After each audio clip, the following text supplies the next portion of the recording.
Military courts set up کیے ہیں ایک ہی وجہ سے کہ میرے کوئی بھی کیس کے اندر مجھے سزا نہیں ہو سکتی. سارے میں نے وکیلوں کے ساتھ سارے بوگس کیسز ہیں. تو آخر میں ملٹری کورٹ میں سزا دیں گے. یہ کھلے اس لیے کہ عمران خان کو سزا دی, چلو جی میں جیل میں چلا گیا. اب آگے چلیں گے, اس کے بعد کیا ہوگا؟ اس کے بعد پوچھنے کی بات یہ کہ کیا پاکستان جو تیزی سے اس دلدل میں پھنستا جا رہا ہے اس سے نکل جائے گا؟ کل ڈاکٹر یاسمین جو کور کمانڈر کے اوپر حملہ ہوا تھا, جو گھر جلایا گیا تھا, اس کیس میں بری ہو گئی ہیں. عدالت نے ان کو بے قصور قرار دے دیا گیا ہے.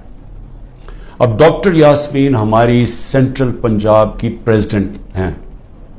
سینٹرل پنجاب کی پریزیڈنٹ جب بری ہو جاتی ہیں تو اس کا مطلب کہ یہ پارٹی پالیسی نہیں تھی. یہ جو جلائے گئے ہیں, وہ جو گھر جلایا گیا اور جدھر بھی 3-4 جگہ اور جو جگہ جلائی گئی ہیں, یہ پارٹی پالیسی نہیں تھی.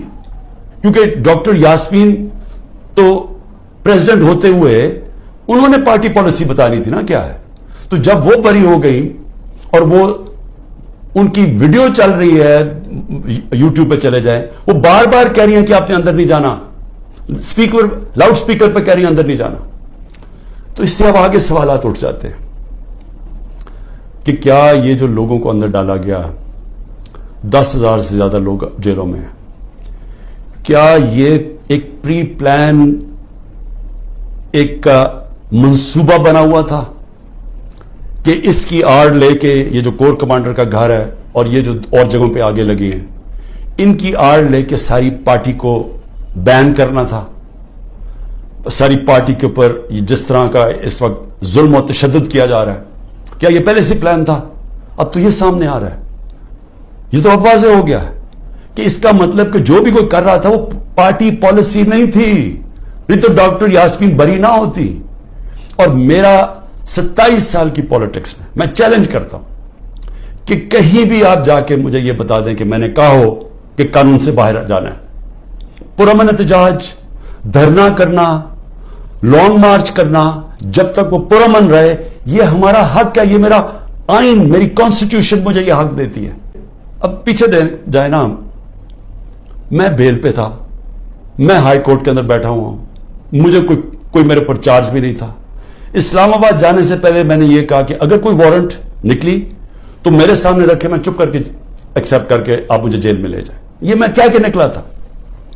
پھر کیا ضرورت تھی کہ اتنا بڑا ایک کمانڈو سٹائل حملہ ہوتا ہے, شیشے توڑتے ہیں, لوگوں کو ڈنڈے مارتے ہیں, جس طرح کے وہ بیچارے وہاں کام کرنے والے جو رجسٹری آفس پہ تھے ان کو ماریں پڑتی ہیں, کمپیوٹر توڑ دیتے ہیں, شیشے توڑ دیتے ہیں, اور مجھے ایک دہشت گرد کی طرح پکڑ کے لے کے جاتے ہیں, جو اس کی ساری دنیا میں وہ چلی جاتی ہیں تصویریں. تو اس کا بعد تو رد عمل آنا تھا. تو اب میں یہ سوچ رہا ہوں کہ کیا یہ جان کے کیا گیا تھا؟ کیونکہ مجھے آرام سے بھی پکڑ سکتے تھے, مجھے پولیس بھی پکڑ سکتی تھی, میں ہائی کورٹ سے باہر نکلتا تب بھی پکڑ سکتے تھے, میرے ساتھ تو کوئی لوگ ہی نہیں تھے. تو کیا وہ سارا کچھ کرنا, وہ مار دھاڑ کرنا, کیا یہ منصوبے کا حصہ تھا؟ اور یقین کریں, جیسے میں اندر گاڑی کے بیٹھا ہوں, جب انہوں پکڑ کے لے کے گئے, بڑی میرے سے تمیز سے باتیں ہوئی, کوئی میرے سے برا سلوک نہیں ہوا, وہاں سے لے کے نیب میں. تو کیا یہ دکھانے کے لیے سب کچھ تھا جس کا رد عمل آیا, اور وہ پہلے سے پلان کیا ہوا تھا یہ جو سب کچھ ہوا ہے؟ میں پھر سے کہتا ہوں کہ اگر سچ پہ پہنچنا ہے تو وہ صرف ایک طرح کہ ایک انڈیپینڈنٹ انکوائری کی جائے. جو سب کو, جو ہمارے اوپر ساروں کو غدار بنا دیا, فوج کے دشمن بنا دیے, یہ سب کو آپ سوال پوچھنا چاہیے کہ اس کے پیچھے کون تھا؟ ملک اس دلدل میں سے نکلا کیسے؟ مجھے یہ بتائیں کہ ان کے پاس اب کیا فارمولا ہے. میں آپ کو بتاتا ہوں کیا فارمولا ہے. ایک ہی فارمولا ہے کہ پاکستان کے اندر رول آف لا قائم کریں.